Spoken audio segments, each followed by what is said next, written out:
This is how attraction starts, and this is how it turns into love. Most men think these are the same thing. They're not. Attraction can happen in seconds, love takes stages, and if you skip a stage, she'll feel it, even if she can't explain why. So today we're breaking love down into 3 stages backed by real research. Stage 1, spark. Stage 2, connection. Stage 3, attachment.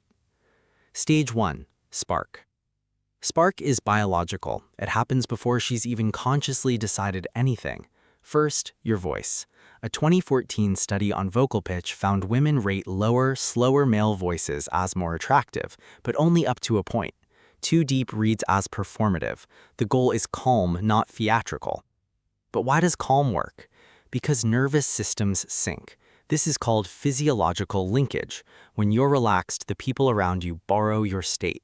It's the same reason a calm friend can talk you off a ledge and an anxious one can wind you up in seconds. Second, proximity and scent.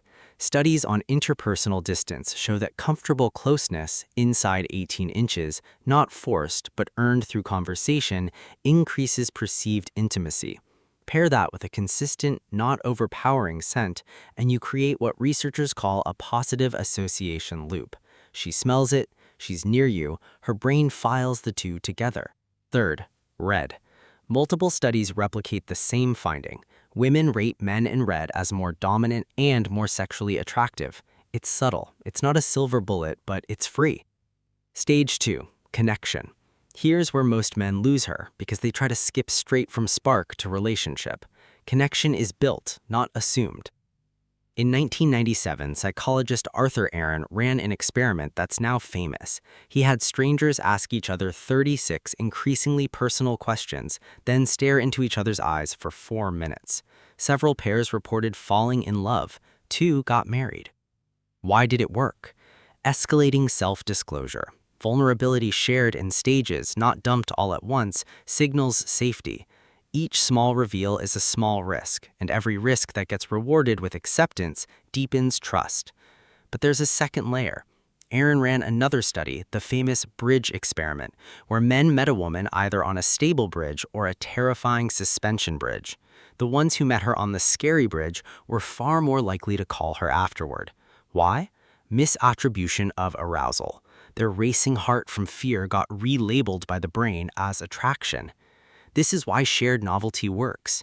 New restaurants, spontaneous plans, mild adrenaline, a roller coaster, a hike, even an argument that resolves well. Predictability kills this effect. Unpredictability and small, safe doses accelerates it. Stage 3, attachment. This is the stage that decides whether it lasts. Dr. Gottman can predict divorce with over 90% accuracy just from watching a couple argue for a few minutes. His core finding: stable couples maintain roughly 5 positive interactions for every 1 negative one. Not because conflict is bad, conflict is normal, but because the ratio is what the nervous system remembers. We recall negative moments 3 to 5 times more intensely than positive ones, so the math has to be lopsided in the good direction just to break even. The second piece is consistency. Attachment theory tells us people don't fall for the partner who gives the most, they fall for the partner who's most predictable in showing up. Big romantic gestures matter less than small repeated ones. A secure attachment is built on reliability, not intensity. So there you have it: spark, connection, attachment. 3 stages backed by decades of research. Except that's not actually the full model. Because none of these stages happen in a single conversation. There's a 4th force sitting underneath all 3, and it's the one nobody talks about because it isn't romantic at all: repetition. It's called the mere exposure effect, one of the most replicated findings in all of psychology.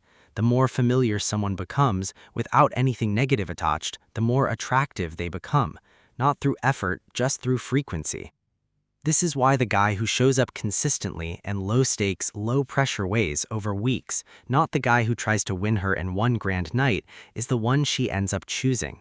Spark gets attention. Connection builds trust. But repetition is what turns all of it into love. So if there's one stage to actually master, it's the quiet one.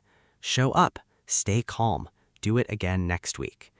If you want to know exactly how to apply this, how to actually build the kind of presence a woman remembers, that's what the next video is for.